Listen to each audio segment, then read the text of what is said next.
How do you create an unbelievably profitable small business? From my experience, based on what I've seen, it usually starts with a bigger business that you shrink down.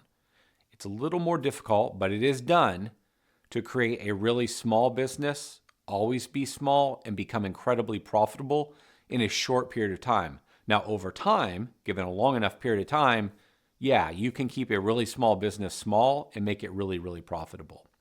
Let me give you an example from my own life. Way back, I had a service business. It was an outdoor service company, maintenance business, focused on mowing and trimming bushes and providing bunch of services. It wasn't big. It was commercial. I think it got up to maybe, call it $400,000 in revenue. And we got there very quick, like in a year and a half. And it was predominantly commercial, but we also started dabbling in a little bit of residential, like just a small number, like 60 small accounts that paid high $20 a week, just little mowing accounts. But that led to this idea that, well, residential might have some legs. There might be opportunity here. I could see where the math might work out. But this $400,000 business sucked in every way. It took up a lot of my time. There would be team members that wouldn't show up, and then I'd have to go like spray properties for fertilization weed control. I remember an employee just coming in at 1:00 in the afternoon saying, "I'm done. I'll come back tomorrow. I need the afternoon off." Like, it's just always something. The company just didn't make any money. Maybe it made $30,000 a year. It sucked. And I got to a point where it just wasn't worth it. We fired all the worst clients. We analyzed the business, or I analyzed it. Who are the best clients? Who are the worst clients? Who are the best employees? Who are the worst employees? What's the best equipment? Best truck we have? Worst equipment, worst truck, all that. Shrunk it all down. And we ended up with this business that was doing around $200,000 or $225,000 a year. So let's say we cut $175,000 to $200,000 in revenue. And overnight, that business made 50% net profit. That $200,000, $225,000 business was making over $100,000 a year in profit.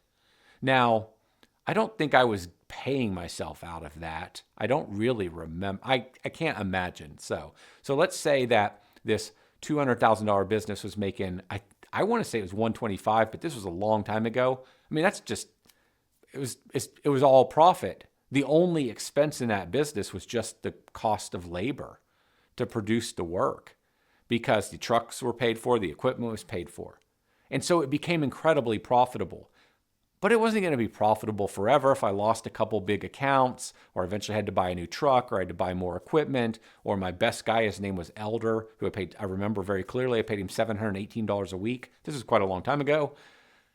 If he left, if any of those things happened, then this $125,000 a year profit center was going to really shrink. But that's an example of how a small business can be extremely profitable.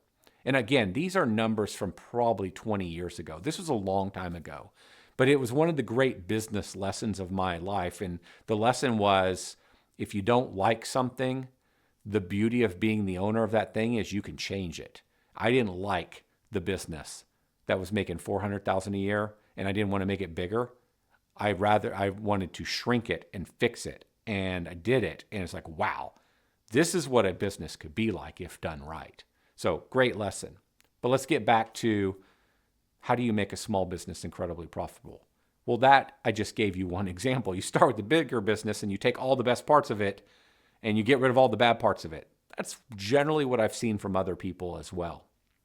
So what are the attributes of a small, incredibly profitable business? You must be creating demand. That means you're marketing. You must have some kind of a marketing engine to be creating demand. You have to create some kind of exclusivity. It's kind of back to the demand thing. So you serve a very specific kind of client. Maybe you're serving a very wealthy area and they tend to be white collar, like doctors and high income earner employee types and business owners and maybe some retirees. You probably offer fewer services. You most likely cater to a high net worth, ultra high net worth individual.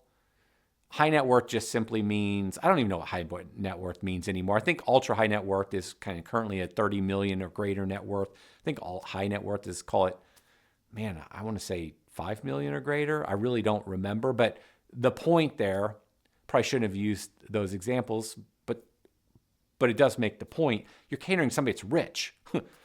And their problem is less about money, it's more about time. And so they just want to solve things. They just want them taken off their plate. They don't want to mess with them. They don't want to price shop.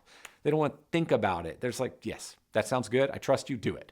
And they're not going to go get 5 bids and quotes. Some might, but most, they probably just want the problem solved quick. And so they're a client that will pay, and they'll pay for speed, and they'll pay for simplicity, and they'll pay for it off their to-do list right now. And so you can carry higher margins because you will have higher prices, and because they will let you keep raising prices on them as your vendors raise prices, as your employees become more expensive, as everything around you becomes more expensive. You just pass that expense on as fast as it happens to you to your client so that you can maintain your margins.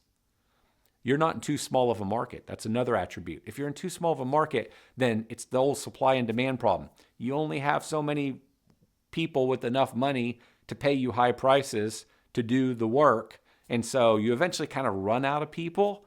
And so a bigger market gives you a bigger supply, way more people to sell to. You get really good at saying no because your wealthy clients are going to say, can you do this? Can you do that? Can you do this? Oh man, we love you. Could you please just do this thing for me? I know you don't do that, but it'd be awesome if you did it. Well, because when they find somebody that they really like, that's reliable and solves problems and communicates and does all those great things, they want them to do everything. But you can't do any of those things because if you do them, they'll kill the profitability of your business. So you got to get good at saying no and keeping it simple and being very focused. So basically, what does this mean? It means that to have an incredibly profitable business that's really small, you've got to be in the right market, serving the right client, and you got to do a lot of things most people won't do. They won't market, they won't raise their prices, they won't raise their prices frequently, they won't keep their prices high, they won't say no, they won't say no to expanding territory or adding more services. So you got to do what most people won't do. But if you do those things, that could be the recipe for a highly, highly profitable small business.